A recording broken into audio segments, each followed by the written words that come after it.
Finally today, we're going to get a look at the weather with Nebraska Extension Ag Climatologist and Market General Chief Meteorologist Al Dutcher. Al, this week was one for the record books. Tell us what we can expect in the days ahead. Well, Troy, what a system we had. Widespread record snowfall on a daily basis reported frequently across eastern Nebraska.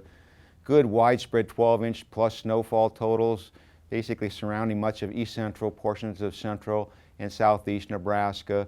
And then if you expand out of there, we had a considerable area of 8+ inches of snow, essentially from Norfolk southward to the Kansas border and then westward as we got into the Tri-Cities area. As we got into western Nebraska, unfortunately, we just did not get much in the way of precipitation. But there is hope as we look forward in the forecast.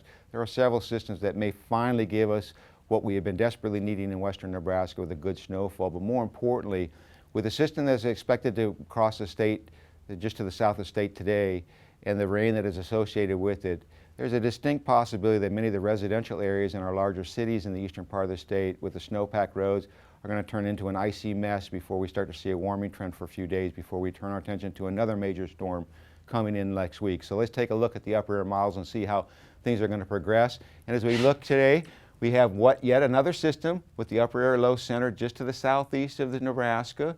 Little energy in the southern stream pivoting around that. It's going to help wrap moisture around the low pressure system that is in north central portions of Missouri, and that will allow the spreading of precipitation into the eastern part of the state. Primarily the focus for the heaviest moisture will be across extreme southeastern Nebraska, but we should see light moisture across much of eastern Nebraska in the form of rain up to freezing rain as you go farther toward the north. As we go to tomorrow, that low pressure passes by us. We can start to get high pressure building in. Even though we do show a low across the front range of the Rocky Mountains, there's no moisture to speak of. We'll start to see that warmer air spread into our region, particularly across the western part of the state, where we're probably going to be looking at the 40s. But as we get into Monday, we start to see this ridge spread closer to our region, and that will allow much warmer temperatures to spread in, at least to the western one-third of the state, where we could hit the 50-degree mark. And we'll be looking at low 40s south and upper 30s to the north, and we will see nothing in the way of precipitation. As we get into Tuesday, that ridge starts to slide toward the east. Another trough starts to make its way into the western United States, although I think the GFS is a little fast on this. We start to see the low starting to develop across western South Dakota, and we see a widespread area of snowfall across the western United States. But by the time we get into Wednesday, this trough really deepens. A lot of cold air behind it, a lot of moisture being streamed northward with two pieces of energy ejecting out in a low pressure system. Bad place for it in that Kansas City area at the surface. That's going to bring a lot of moisture up and wrap it around, and this is a classic signal for heavy snowfall across the western part of the state. And then the cold air comes in behind it on Thursday. I think we may be just about 24 hours early on this system. I think Thursday is more of the time frame for this, but bottom line is a major storm is going to come in. Be prepared for it.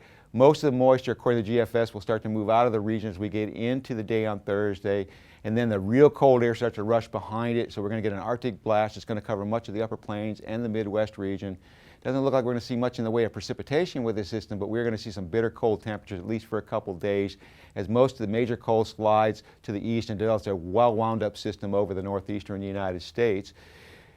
As we go even farther into the future, 8 to 14 day forecast is bringing a much more colder air in as we get from the 10th to the 15th with another surge of cold air, and this one looks like it may bring some snowfall to the western part of the state once again. And in terms of precipitation, although they're shown above normal precipitation to our east, based on a lot of latest trends I'm seeing, we may be able to back this up a little bit. So ranchers, be aware that as we get into the middle of the month, particularly after these two storm systems move through the region, we're looking at a very significant likelihood that we will see Arctic air intrude into the region. And we may be dealing, especially from the Dakotas and Minnesota, with highs that may not break the 0-degree mark. So be aware that this system is basically going to start to install some cold air into our region, which is a trend that we've seen for the last decade, very cold February to end the winter. So Troy, overall, a couple more systems that we have to pay attention to.